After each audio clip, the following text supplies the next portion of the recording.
Ustedes y nuestro invitado, que como decía al principio del programa, yo lo conozco por Chemo. No sabía que Chemo, que era tan conocido y es tan conocido en el país, se llama Juan Anselmo Jiménez, yo lo sé.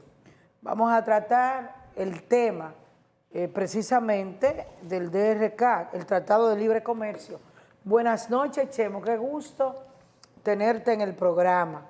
Chemo es una persona, diríamos, muy intelectual, es estudioso, da mucho para la izquierda, es arrocero, no sé si sigue siendo político, era un alto dirigente del PRD. Después no sé si se fue. Hacemos pininos de la política, primo de Felucho en el PLD, en el PRD, es de La Vega, pero vivió toda su vida aquí en Santiago. Sí, muchas gracias a ustedes, en especial a ti, Bélgica, por invitarme a tu programa para hablar de un tema tan candente. Tú eres ingeniero, ¿verdad, Yo Chemo? soy ingeniero agrónomo con maestría en negocios y relaciones internacionales. Qué interesante. Después de viejo, me fui a la universidad de nuevo. No, pero tú eras actualizar. agrónomo cuando te conocí, joven. No, yo digo la maestría.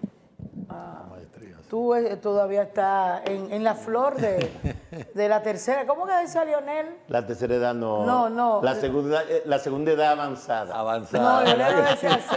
Lionel lo decía que le gustaba mucho a Papín, como él decía. Él utilizaba La juventud de la tercera edad, era que él decía. Algo así. No, joven adulto. No, la juventud de la tercera edad. Si Papín me escucha, que me escriba. Sí, bueno. Porque a Papín le encantaba esa frase y la anotó. Sí. Bueno, Bélgica, el tema que está tan candente este en el tema sector... Que nosotros anoche lo tratamos. Sí, en el sector, pero fundamentalmente el arroz. Si yo te iba por ahí mismo, sí. Antes de que tú desarrolles, es que cuando yo trato ese tema aquí, porque le he dado seguimiento, porque tengo personas cercanas que tienen finca de arroz, sí. Y tú lo sabes, entonces he estudiado todo lo que sale, y cuando yo hablo, este señor me dice, te voy a decir ustedes, porque tú eres arrocero, que lloran mucho, porque el gobierno, el ministro, dice que lo están subvencionando. Primero háblame de eso, y después hablamos de todo, de cómo surgió. Fíjate, para nadie es un secreto que después de la pandemia, y fundamentalmente después de ha afectado mucho la guerra de Ucrania y Rusia, que son grandes suplidores de materias primas para los fertilizantes, y estos se han disparado. Para que ustedes tengan una idea y comprendan el por qué nosotros gritamos. Hace 2 años, un quintal de fertilizante, que es más o menos lo que usamos por tarea, costaba 700, 800 pesos el quintal. En la actualidad está a 3,000. Como tú puedes ver, dentro de la composición de costo de la producción de arroz por tarea, estoy hablando de fertilizantes, sin agregar la mano de obra, la mecanización, los otros pesticidas se han disparado enormemente, de tal manera que el costo de 5.500 pesos subió a 9.500. Y en la Comisión Nacional Arrocera apenas le subieron 100 pesos a la fanega. Cuando tú produces 3 fanegas y media por tarea, excepcionalmente 4 fanegas, entonces nos aumentaron 350, 400 pesos por fanega, y solamente el fertilizante aumentó 2.000 pesos. Entonces, en ese sentido, no estamos bien. En la brecha, para tú obtener beneficio hoy en día en el cultivo de arroz, tú tienes que ser un productor excepcional. Estamos hablando que coseche, qué sé yo, 4 fanegas y media, una cosa así, para sacar los costos y tener algo de rentabilidad. Nosotros no estamos en una situación buena. Cualquier moquillito del cultivo que te baje un poco la producción, ahí estás tú con pérdidas. Eso es así. Pero lo que más le preocupa al sector, porque eso no, a través de la Comisión Nacional Arrocera podríamos enmendarlo y llegar a un precio que sea más o menos razonable dentro de lo que es la nueva realidad de costos, ¿verdad? y las expectativas que debemos de tener con una producción normal, ¿verdad? Y tener unos beneficios razonables. El arroz es un, en la canasta familiar, es lo que se llama un bien sustituto. Es decir, ante cualquier alza de otro producto de la canasta familiar, se dispara el consumo de arroz. ¿Por qué? Porque es un bien que rinde mucho. Una libra de arroz fácil comen 4 personas, ¿verdad? ¿Y cuánto vale? En el más caro de los casos, qué sé yo, 32 pesos la libra, 34 pesos. Mientras que ahora un solo plátano te vale mínimo 20 pesos. Mínimo. ¿Verdad? Y tú tendrías que darle a un niño por lo menos un plátano, ¿verdad? O 2 plátanos. Pero vamos a lo que más nos preocupa. Nosotros somos signatarios del GATT. O que se vence ahora en el 2025. No. Hay unos errores conceptuales. Ok. Que inclusive he visto hasta dirigentes arroceros cometiendo un error fundamental. El GATT, el DERECASTA, se inicia en el 2005 con 10 años de protección total de un 99%. Es decir, tú traes arroz que te cuesta 100 pesos el quintal, tenías que pagar 99. Es decir, no era rentable. Era un arancel de protección al productor local. 10 años de protección con ese arancel, es decir, del 2005 al 2015 con ese arancel. Y a partir del 2015 hasta el 2025, entonces se va reduciendo todos los años una parte de ese arancel hasta llegar a un arancel cero en el 2025. ¿Cómo estamos hoy? En el 2023, bueno, tenemos un 19% de arancel. Pero, ojo, el contrato que nosotros tenemos con nuestro socio económico, es decir, Costa Rica, El Salvador, Nicaragua, Estados Unidos, es que tú puedes traer arroz ahora mismo y nadie te lo puede impedir, nadie, porque tú suscribiste eso en un contrato, eso se llevó a los congresos de los distintos países, se rubricó, se aprobó en los congresos y es una ley. Entonces, ¿por qué tenemos el DERECASTA? Lo tenemos por el GATT, que es algo que nadie menciona. Nosotros, ¿Por el qué? El GATT, el Acuerdo General de Aranceles y Comercio, que se inició en Bretton Woods en el año 1947, después de la Segunda Guerra, que se crea el Fondo Monetario Internacional y el Banco Mundial. Se crea el GATT para liberalizar el comercio. ¿Cómo se liberaliza? Pues bajando las barreras arancelarias, quitando los aranceles. El primer intento se hizo precisamente en el 47, luego en el 70 y pico en La Habana, y finalmente, que ahí viene lo nuestro, en la ronda Uruguay, y yo digo que el gran culpable de que hoy nosotros tuvimos que firmar el DERECASTA fue el doctor Joaquín Balaguer, que precisamente participa en Punta del Este en el inicio de la ronda Uruguay, donde hubieron 7 rondas posteriormente del GATT, ¿verdad? Y finalmente la última ronda se hace en Washington en el año 93 o 94, y ahí se incluye en esa ronda los productos agropecuarios y la propiedad intelectual. Pero en este caso lo que nos concierne son los productos agropecuarios, se incluyeron. ¿Qué teníamos que hacer nosotros si participamos en Punta del Este? Balaguer acababa de asumir el poder de nuevo en el año 86. Vaya, rubrica, forma parte, se integra al GATT, ¿verdad? ¿Qué teníamos que hacer? Participar en las 7 rondas que se hicieron de negociaciones de todos los países socios. Nosotros no participamos en ninguna ronda, incluyendo la de Washington. No la defendieron, no había nadie que defendiera. Absolutamente, de tal manera que cuando llega la hora de firmar el GATT en Marrakech, en África, en abril del 94, cuando fue el representante nuestro, que a la sazón era un santiaguero, secretario técnico de la presidenta, este muchacho Pinkian San Ben, ¿verdad? Cuando él va, se encuentra... Miguel San Ben. Miguel Pinquián. Pero entonces es el papá del pianista, del que era esposo. No, hermano. El pianista es el más joven. Perdón, escúcheme que le interrumpa. Yo digo Miguel Zambén porque Miguel Zambén fue secretario técnico de la presidencia y era en ese entonces quien llevaba a... Él debe saber porque él cubría esa fuente. Yo fui a la firma. Aquí El papá de él se llamaba Don Miguel. Sí, el papá dueño de exacto, Dorado. pero quien usted dice fue un militante del bloque socialista, amigo mío, que ya murió, que nunca trabajó en el gobierno. Ese es un hermano de él. Hermano, Sí, exactamente. bueno, en conclusión, nosotros firmamos eso y apenas llevamos una paginita para que ustedes tengan una idea del nivel de negociación que se hizo. Paisitos como Nicaragua llevaron 900 páginas de negociación. Nosotros no llevamos nada. Se firma algo ahí, ellos hacen un papelito ahí de una página, aceptamos un arancel tope de un 40%. Un señor Vicini llama a la YAP, a Benito y a Benítez, y le dice, ¿tú sabes cómo está el país? Mira lo que acabamos de firmar. Dice, pues vamos donde el doctor Balaguer, van donde el doctor Balaguer.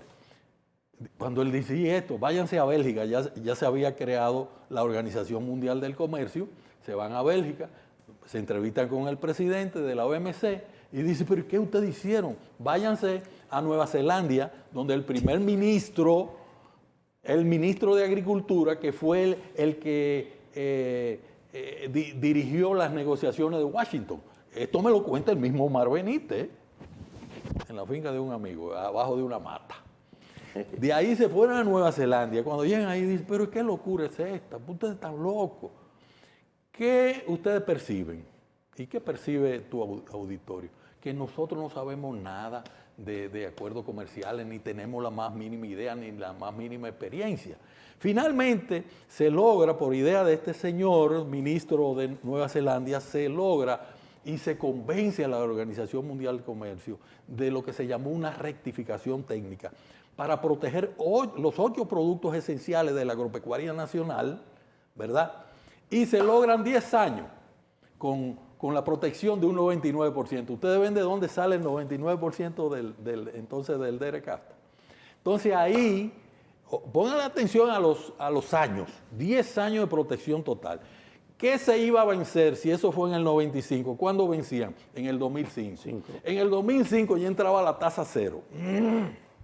Las autoridades se dicen, pero bueno, Estados Unidos está en negociaciones con Centroamérica, con unos países, vámonos a enganchar ahí. Por eso es que se llama DR, porque lo enganchan a República Dominicana al final. DR, Dominican Republic. Y CAFTA es Costa Rica, El Salvador, Nicaragua, Estados Unidos. Y nos enganchamos ahí. Conseguimos 10 años de protección total, otra vez. ¿Cuántos son? 20 años. Y después 10 años de degradamiento que terminan en el 2025. Tenemos 30 años. ¿Por qué tú pides plazos en una negociación de este tipo? Por una razón sencilla, para lograr que la competitividad, que es el objetivo del GATT. Es decir, romper las barreras arancelarias, que ese 99 era una barrera arancelaria. Vámonos a desmontar. Ahora, te damos un lapso de tiempo, como me contestó el encargado de asuntos agropecuarios de la Embajada Norteamericana en mi investigación de tesis de maestría. Me dijo, le hemos dado 20 años. ¿Para qué? Para que logren que la competitividad, para que se preparen. Ahora, conclusión, Bélgica y demás, y pueblo dominicano en general que ve el programa. No hicimos nada, ni hicimos nada en los 10 años, ni hemos hecho nada en los 20 años que nos dio el GATT. Ahora, ¿qué queremos? Se acomodaron a lo que fue el subsidio. Exacto, el subsidio no. no. A lo que fue la oportunidad. No, excusa, Bélica. La protección arancelaria. Sí, aparte de la protección arancelaria, porque ahí que quiero llegar en esa parte. Aparte de la protección arancelaria, también ha habido un historial de entrada de subsidio que le ha dado el gobierno de protección. Pero precisamente. Eso tiene que dárselo, porque los Estados Unidos se lo dan al arroz y a los productos agropecuarios. Eso se acabó. con el GATT final eso se acabó. Eso es un sofisma y una excusa para nosotros justificar que no podemos competir. La realidad es que nuestros socios económicos, los norteamericanos, tienen un promedio de tareas de finca de 5.000 tareas.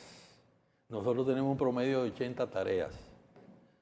Nosotros todavía trasplantamos manualmente. Esa es la famosa asimetría. Exacto, hacemos 2 cosechas. Ellos tienen tierras continentales, terrenos que nos llevan 5.000 millones de años. Estos son suelos volcánicos y ellos nos llevan 5.000 años, suelos terminados. Hacen una sola cosecha. El arroz tiene la desventaja como cultivo cuando se siembra sostenidamente. Si tú haces 2 cosechas y además haces un famoso bitoño y una cosa que cae, el arroz tiene lo que se llama técnicamente indehiscencia, se cae. Cuando la máquina le da el molinete al arroz, se cae una cantidad de arroz tremenda.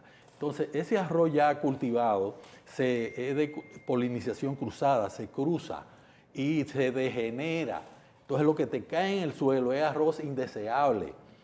Entonces, nosotros al hacer 2 cosechas, el mismo arroz que nace se constituye en una maleza. Ellos no tienen ese problema. Cada vez que ellos siembran, su terreno está nuevo, con 6 meses de descanso. La fanega corta, ¿qué costo tiene en este momento y la larga?